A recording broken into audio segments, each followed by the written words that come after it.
तो चलिए आज भागवत पुराण की एक बहुत ही दिलचस्प कहानी में उतरते हैं। ये कहानी है दिव्य रणनीति की, परम मुक्ति की। और ये हमें सिखाती है कि असली शक्ति गुस्से में या विलास में नहीं, बल्कि विवेक में होती है। ये कहानी है एक राजा की, एक रहस्यमयी गुफा की, और एक ऐसी जलती हुई नजर की जिसने सब कुछ बदल दिया। देखिए, इस कहानी की शुरुआत किसी शांत माहौल में नहीं होती। इसकी शुरुआत होती है एक अंधेरी पहाड़ी गुफा के अंदर, जहां एक बहुत ही ड्रामेटिक घटना घट रही है। एक ऐसी गलतफहमी जो एक भयानक अंत की तरफ ले जाने वाली है। तो होता ये है कि काल्यावन, जो गुस्से में बिल्कुल अंधा हो चुका है, सोचता है कि उसने आखिरकार कृष्ण को पकड़ ही लिया। वो गुफा में एक सोए हुए आदमी को देखता है और बिना कुछ सोचे समझे अपनी पूरी ताकत से उसे लात मार देता है।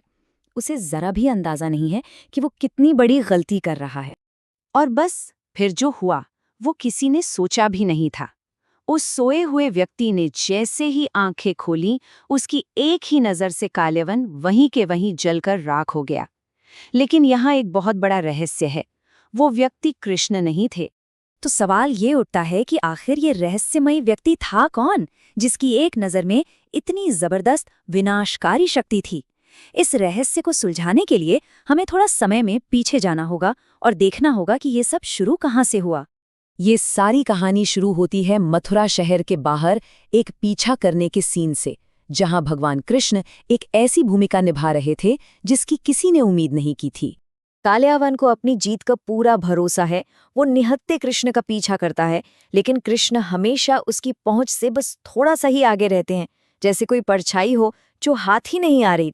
काल्यावन कृष्ण पर ताने कसता है, उन्हें लड़ाई के लिए उकसाने की हर मुमकिन कोशिश करता है, लेकिन कृष्ण के चेहरे पर वही शांत मुस्कान है और वो अपनी योजना के मुताबिक पीछे हटते रहते हैं, योद्धा को धीरे धीरे उसके अंत की ओर ले जाते हुए। और इससे एक बात तो बिल्कुल साफ हो जाती है, कृष्ण यहाँ शिकार नहीं थे, वो तो शिकारी थे। इस पूरे खेल के मास्टर वही थे, और काल्यावन तो बस उनकी योजना के हिसाब से चल रहा था। अच्छा, तो अब उस गुफा के रहस्य पर वापस आते हैं कि वो व्यक्ति कौन था। उनका नाम था मुचुकुंद, एक ऐसे राजा जो एक गुजरे हुए युग के थे और एक बहुत ही असाधारण वरदान के साथ सो रहे थे। राजा मुचुकुंद की कहानी ये दिखाती है कि उन्होंने युगों युगों तक देवताओं के लिए युद्ध लड़ा। वो इतने थक चुके थे कि जब देवताओं ने उनसे वरदान मांगने को कहा तो उन्होंने राजपाट, धन दौलत कुछ नहीं मांगा, सिवाय गहरी शांत नींद के। और यही वो दिव्य शक्ति थी, वो वरदान था जो असल में एक अभिशाप बन गया उस अभागे काल्यावन के लिए। उसे जरा भी अंदाजा नहीं था कि वो किसकी नींद में खलल डाल रहा है, एक ऐसे राजा की नींद में जिसकी नजर में ही विनाश छुपा था। तो अब काल्यावन तो राख हो चुका है और भगवान कृष्ण उस गुफा में जाग चुके राजा मुचुकुंद के सामने आते हैं, और यहीं से कहानी एक बिल्कुल नया और गहरा मोड़ लेती है। राजा मुचुकुंद जैसे ही कृष्ण के उस अलौकिक रूप को देखते हैं, वो हैरान रह जाते हैं। वो उस सुंदरता का वर्णन करते हैं और फौरन समझ जाते हैं कि ये कोई साधारण इंसान नहीं हो सकता, ये तो स्वयं परमात्मा है।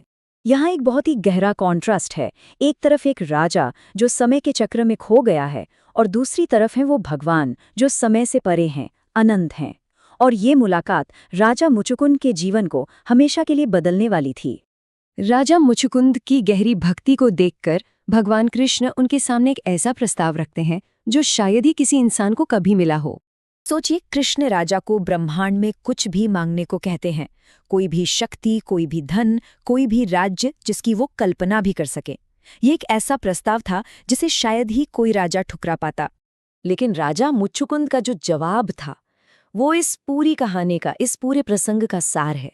युगों की शक्ति और नींद देखने के बाद उन्हें ये एहसास हो चुका था कि असली खजाना इन सांसारिक चीजों में नहीं है, बल्कि कहीं और है।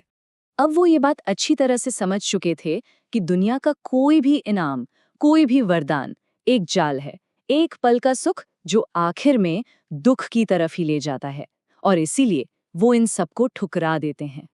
राजा के इस गहरे ज्ञान से प्रसन्न होकर भगवान कृष्ण उन्हें मुक्ति का असली मार्ग दिखाते हैं, एक ऐसा रास्ता जो उन्हें इस दुनिया के सारे बंधनों से हमेशा हमेशा के लिए आजाद कर देगा।